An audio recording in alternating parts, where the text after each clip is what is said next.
3 golden eagles for War Thunder. Link in the description. Are you ready for us? 'Cause I'm ready for you. Hello you sexy beasts, welcome back to War Thunder. I'm currently enjoying a little break from my exams and Gaijin surprised us all with a rather big patch yesterday. Now, this thing fixed a lot of the problems that were introduced in patch 1.59. If you haven't seen my patch 1.59 video, I will link it on the screen right now. You can click on there. Especially the last part about the community is something that, well, isn't going to be fixed by Gaijin, but I'm going to do a separate video on that if I can find some evidence. I have some evidence found, but I'm not sure if I should actually do a video on that. But anyways, off track. Let's get back on the mission. So let's take a look at the official patch notes. Now, of course, knowing Gaijin, these are not all the changes in the patch, but at least it's a start. So let's see. A bug when a player's aircraft received considerable or even critical damage caused by its own bombs if the aircraft was on the fringes of fragment distribution has been fixed. What this means is, remember when you were bombing targets on the ground and as you were flying away, you would just blow up? Apparently the bombs were doing more damage to you than to the tank you were dropping the bombs on, especially on combined battles in the realistic battle mode. Finally, while it's not being completely fixed, bombs are still quite nerfed against tanks, so you have to be very accurate with them. You aren't going to kamikaze yourself every time either. As long as you get away from there quickly enough or are not exactly above the bomb once it goes off, you are now not going to take those critical damages that you would do before, which is great. Next up, the spawn altitude for bombers has been changed. Now it is 4,500 meters for strategic bombers and 3,500 for all other bombers. Now before it was 5,000 and 4,000 meters respectively, so this is just a small change, it's only a 500 meters change. But it is a change for the better nonetheless. What this means is that interceptors now actually have a chance to be above a bomber before they reach them, which is good because you need that altitude advantage to do boom and zoom attacks on bombers. Especially since they didn't mention anything about the damage models being changed, I'm guessing that the damage models are still the same. So the altitude advantage for interceptors is going to help out somewhat. Next up, airfield durability in all Air RB and AB missions has been increased. A slight increase for low rank battles and a significant increase for high rank battles. So essentially what this means is you're going to need more bombs to take out the airfield on AB and RB game modes, which is hopefully going to extend the game times. Now, from what I've read on Reddit, 2 TU4s are still enough to take out an airfield base, but if they miss a couple of bombs, if you can shoot one of them down on the way there, at least the games aren't going to end immediately. Alright, what else do we have here? Battle mode has been added for tank Novorossiysk in RB and SB. I don't think I ever played this map actually. Battle zones of the Hurricane First location have been reduced in AB. In Enduring Confrontation mode, the time freeze on vehicles of the highest BR for the game session has been decreased to 30 minutes. That's good, nothing game changing. Also in Enduring Confederation mode, you are now able to participate in battle without waiting for a timer in vehicles with a battle rating less than the minimum needed to join the game session. For the second and third rank, 0.3 lower than the requirement can be used. For the fourth and fifth rank, 0.3 to 0.6 lower can be used. Lower than the requirement is allowed. Okay, these guys definitely need to grammar check their patch notes. So essentially what this means is that you can use battle ratings a little bit lower than what's in the bracket for the Enduring Confrontation mode. Since we haven't really seen any decent Enduring Confrontation mode in a while now, yeah, I don't know. Maybe some new RB Enduring Confrontation mode in the near future. Changes in flight models. The Ju-87 all modifications have 3 flap positions now available: raised, takeoff and landing. So they took away the combat flaps. Vehicle characteristics and damage model updates. This is a big one. Alright. A bug where missile tanks could shoot despite having damaged launcher has been fixed, and the missiles have been added to the Raketenjagdpanzer II and IT-1's damage models. Once damaged, they cannot be launched. This is a major game changer. So essentially, when I said in the last rant video that the 80 gems were balanced, I lied. I'm sorry. I didn't realize that you actually couldn't shoot the rockets of the IT-1, which essentially allowed it to shoot from behind cover, having the hull completely safe, pretty much, and being completely invulnerable, whilst allowing you to shoot anything that crossed your line of sights. Now the rockets are damageable. They are part of the damage model. And since rockets are essentially just a giant, well, ammo rack, you can guess where this is going. Also, the IT-1 has received a second nerf. This tank's destroyer aiming camera in AB and RB formerly allowed rocket launching whilst behind cover. Now the camera is situated where the scope was in real life in all modes. So, yeah, pretty much they fixed the problem of the IT-1 being able to shoot from behind cover and being completely invulnerable. Now you can't even aim the missiles like that anymore. Now I don't know if that applies to the mouse aim as well. You might still be able to fire over cover with your mouse aim, or third person view essentially. But, well, at least that's a good change. The absence of additional armoring to the Panzerkampfwagen 4 Ausführung G has been fixed. Now they are available once the respective modification has been researched. So, add-on armor for the Panzer 4G. Same thing for the Panzer 4J. The M474A.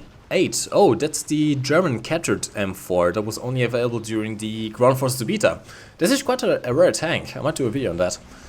The Panzerbefehlswagen 4, that's a premium German. The Achilles 65 RG. Is it a premium or is it not?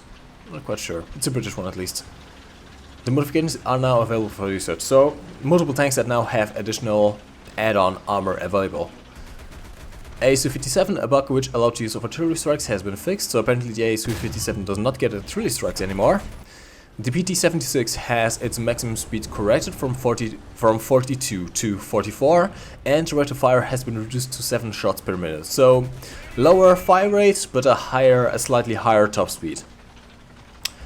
Crusader armor, Tiger purification. Oh, this is a big one. All right. The Tiger H1 or the E variants and all the Panther modifications and Jagd Panther modifications have had their chassis performance corrected. Do you ever notice that when you're driving those tanks and you stop, your chassis just wobbles around a lot, which can often get you killed because you can't aim whilst the chassis is wobbling? That has been reduced now. They wobble less, which is going to be great, which means that you can actually fire more effectively from being on the move, stopping, and getting your guns on target. So I might actually try this out. This might be a major game changer for these tanks here. Penetration volley for the ground forces Browning M2HB has been corrected. No mention if it has been increased or decreased, in typical Gaijin fashion. Panzerkampfwagen 5 Panther 2, a bug with the position of the gunner where it was possible to hit the gunner without hitting the armor, depending on the position of the turret, has been fixed. So apparently you could kill the gunner without actually hitting the armor. Apparently the gunner had like a finger out. Now that has been fixed. The gunner finally decided to actually stay inside of the tank. Oh, Wyvern S4, a bug where rocket wing pods wouldn't affect performance has been fixed. So those do affect the performance now.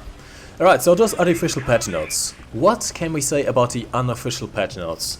Special thanks here to a Reddit user Mike10D. He is a data miner and he always provides us with some stats on unofficial changes that aren't exemplified in the official patch notes when a new patch comes out. So let's see what he says. We have a new attachable, T-Type 98 Shinto Shinganto. It's an officer sword, so a 3D modification for the tanks, I believe. New skins for the KI-44-2. Otsu, we have new bomb loads. The P-32 gets 2 FAB 100 kg bombs, as well as the PE-3 BIS, so nothing big there just yet. We already said that the Panzer 4J gets additional armor modification. The M3 Lee gets a new 75mm round, but it seems to be bugged. The LVT A1 loses its HE round. Then again, a 37mm HE round wouldn't really do anything either way.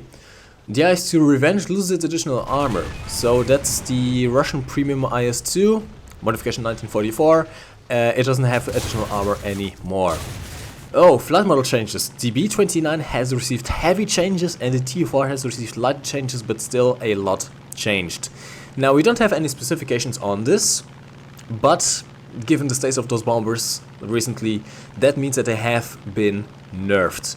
Apparently in the B-29, over 2,000 lines of code have been changed, so you can guarantee that some engine performance, some climbing performance, or maybe even the damage model have been changed on those aircraft. Only time will tell how they perform now, how easy or uneasy they're going to be taken down in conjunction with the new 500 meter spawn altitude nerf, but hopefully this is a step in the right direction. Also, the Focke-Wulf 190D variants have had light changes. Now, in the last patch, the Focke-Wulf 190D variants have been pretty much wrecked. What happened there is that they actually gave them realistic flight models, if you believe it or not. The problem is that everything else doesn't fly realistically. So when you have something that flies realistically and locks up after a certain speed, and everything else behaves like a unidentified flying object, yeah, those aircraft don't fare too well. And that's exactly what happened to the Focke-Wulf 190 Dora series. Pretty much after 750, 800 km per hour, their elevators would just stop working, which is called compression in real life. But yeah, when you have something that's an UFO behind you, it doesn't work. So apparently they've changed the elevator control a little bit. Now, it is still weaker than it was in the last patch. The Focke-Wulf 190Ds are still weaker than they were in the before the last patch, but at least they aren't completely useless now. You can still pull up somewhat out of a dive when you are at high speeds. And finally, the KV-2 ZIS-6 MODM parts broken into more parts, I believe he was going to say. Not sure exactly what this means. This might mean more fragmentation for the KV-2 ZIS-6's ammo, but we'll have to see how that affects. I mean, that gun was pretty much a one-shot kill either way before. So, final verdict. Does this fix the game or not? My answer is no. It doesn't fix the game completely. But it is a change in the right direction, a step in the right direction. Having the high altitude bomber spawn at low altitude, giving interceptors a chance to actually do their job of boom and zooming and not having to be forced to attack a bomber from below or at level, and doing big damage model changes, even though we don't exactly know what those damage model changes are. They did big damage model changes to the B-29 and the TU-4. As well as having increased health on airfields. Overall, I gotta say this is a great fix. This is a great fix. This pretty much addresses most of the problems that are currently in Air RB. As well as fixing the rocket tanks. The IT-1 can now be blown up by hitting the rocket, the missile. So that's great. However, the main problem in the house is still that the damage models overall have been nerfed, and it still takes much more bullets to take something down with your aircraft than it did before. Now, I can see the reasoning behind it. The Orange Doom actually did a very good theory on this, explanation on one of his latest video, which was that the damage models have been affected this way because of the noobs. It caters to the noobs. Having them survive for longer, not being immediately shut down, is something that is going to keep them playing. That's not a good thing. I pretty much share the same opinion as he does on this topic. It is not good because you are not supposed to survive 30mm shots in RB. If you want a noob-friendly game mode, go to AB. No offense to the AB players, I know there's some excellent AB players out there, but in general, arcade is more noob-friendly. RB is the mode that is more for the enthusiast, for the players that already have a higher learning curve, that are higher on the learning curve, and making it more noob-friendly is a step in the wrong direction. It is counterproductive. But, well, it seems like those damage model changes are here to stay, and, well, we'll have to get used to them. But yeah, overall, it is a good patch. And hey, how about you guys tell me what you think? I'll leave the links to the official and unofficial patch notes in the description down below. You can check it out there. Tell me what you think about them in the comment section down below. And hey, if you liked this video, leave it a like. Subscribe if you're new around here. By the way, we lost over 600 subscribers. YouTube, why you do this to me? We are now back below 11k. I could have a team. So, guys, do me a favor. Please subscribe again. I want to get to 11k again. YouTube, why you make me cry?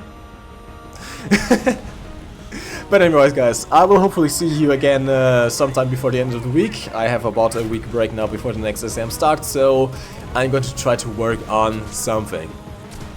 As always, my name has been MikeGoesBoom. Thanks for watching. You can lift your head up to the sky, take a deeper breath and give it time. You can walk the path among the lines with your shattered frame of mind. Or instead you could always stay.